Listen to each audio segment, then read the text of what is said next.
Hi friends, Kurnool దగ్గర ఈ Kaveri bus అగ్ని ప్రమాదం జరగటం చాలా విచారకరం, బాధకరం కూడా. అలాంటివి ఇక ముందు జరగకూడదని ఆశిద్దాం.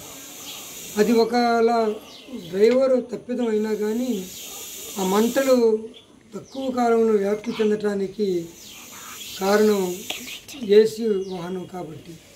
ఎందుకంటే సాధారణ వాహనాలకి ఏసీ వాహనాలకి చాలా తేడా ఉంది.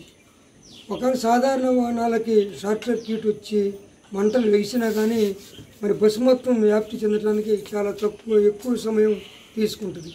అదే కనుక ఏసీ వాహనంలో గ్యాస్ వల్ల తక్కువ సమయంలో బస్సు మొత్తం అగ్ని ప్రమాదం జరగడానికి ఆస్కారం ఉంటుంది. కాబట్టి నేనేమని చెప్తున్నానంటే, ఇక ముందు నుంచి ఏసీ వాహనాలని అనుమతించకుండా సాధారణ వాహనాలు మాత్రమే దూర ప్రయాణాలకి అనుమతిస్తే బాగుంటుంది. మరి రవాణా శాఖ వాళ్ళు కానీ, అధికారులు కానీ, ప్రభుత్వం కానీ ఈ రకంగా ఆలోచిస్తే చాలా మంచిది. ఎందుకంటే మనం గతంలో ఎన్నో బస్సు ప్రమాదాలని చూసాం. కారణం ఏంటంటే ఏసీ వాహనములు ఎక్కువగా దహనం అవుతున్నాయి. కాబట్టి ఏసీ వాహనాలని రద్దు చేసి గతంలో లాగా సాధారణ వాహనాలని అనుమతిస్తే చాలా బాగుంటుందని నా యొక్క విజ్ఞప్తి.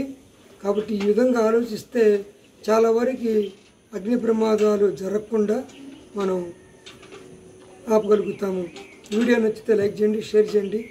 ఈ రకంగా కొంచెం ఆలోచించాలని మరీ కోరుకుంటూ బాయ్.